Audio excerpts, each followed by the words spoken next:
ATM കൗണ്ടറുകളുടെ മുന്നിലായിരിക്കും എന്നുള്ളത്.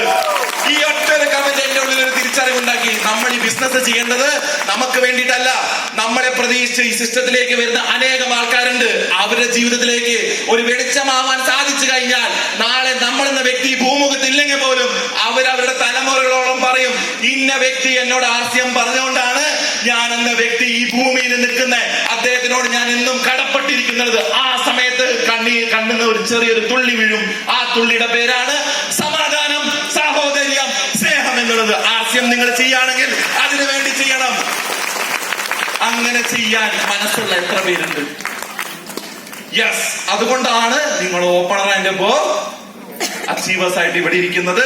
അപ്പോ ഈ ഒരു കാര്യം നമ്മൾ ഉൾക്കൊള്ളുക, മനസ്സിലാക്കുക, ജനങ്ങളിലേക്ക് എത്ര വേഗം എത്തിക്കാൻ പറ്റുന്നോ അത്രയും വേഗം എത്തിക്കുക എന്ന് പറഞ്ഞുകൊണ്ട് ഇനി ഞാൻ ഈ വേദിയിലേക്ക് സ്വാഗതം ചെയ്യാൻ പോകുന്ന വ്യക്തി മറ്റാരുമല്ല. ഏതൊരു വലിയ പ്രോഗ്രാം നടക്കുകയാണെങ്കിലും അതിന്റെ വിജയത്തിന് ഏറ്റവും കൂടുതൽ കാരണക്കാരനായ ഒരു വ്യക്തി. RCM എന്ന പ്രസ്ഥാനത്തെ വിദേശത്ത് പോയി അവിടെ കാര്യങ്ങൾ ചെയ്തുകൊണ്ടിരിക്കുന്ന സമയത്ത് ഈ പ്രസ്ഥാനം നാട്ടിൽ വളർന്നുകൊണ്ടിരിക്കുകയാണ്. അദ്ദേഹം അതിനെ പറ്റി അറിഞ്ഞില്ല. ജീവിതം മെച്ചപ്പെടുത്താൻ വേണ്ടി വിദേശത്ത് പോയതാ. 12 കൊല്ലത്തെ വിദേശവാസം കഴിഞ്ഞിട്ടും അദ്ദേഹത്തിന് ജീവിതം എവിടെയും എത്തുന്നില്ല എന്ന് തിരിച്ചറിഞ്ഞപ്പോൾ നാട്ടിൽ വന്ന് എന്തെങ്കിലും ചെയ്യാം എന്നുള്ളൊരു ചിന്ത വന്നു. അങ്ങനെ നാട്ടിൽ വന്നു. ആ നാട്ടിൽ വന്നപ്പോൾ അദ്ദേഹത്തിന്റെ സുഹൃത്ത് അദ്ദേഹത്തിനോട് ചെറിയ ആശയം പറഞ്ഞു കൊടുത്തു.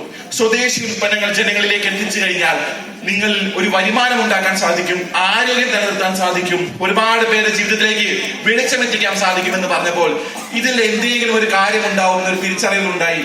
അദ്ദേഹം ഈ ബിസിനസിനെ ഏറ്റെടുത്തു. അങ്ങനെ കഴിഞ്ഞ 7 കൊല്ലമായിട്ട് ഈ ബിസിനസിനെ ഏറ്റവും സീരിയസ് ആയിട്ട് ഒരു കമാൻഡോന്റെ ശക്തിയോട് കൂടിയിട്ട്. എന്താ കമാൻഡോന്റെ പ്രത്യേകത? കമാൻഡോ എന്ന് പറഞ്ഞാൽ പറഞ്ഞ കാര്യത്തിൽ നിന്ന് പിന്നിലോട്ട് പോവില്ല. കൃത്യസമയം പറഞ്ഞാൽ കൃത്യസമയത്തെത്തും.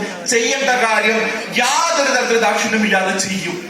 കാരണം വിജയിക്കുക എന്നുള്ളതാണ് കമാൻഡോന്റെ ഒരു പ്രധാന ലക്ഷ്യം. അങ്ങനെ കഴിഞ്ഞ 7 കൊല്ലമായിട്ട് തന്റെ ടീമിനും RCM കേരളയ്ക്കും കമാൻഡോ ആയിട്ട് നിന്നുകൊണ്ട്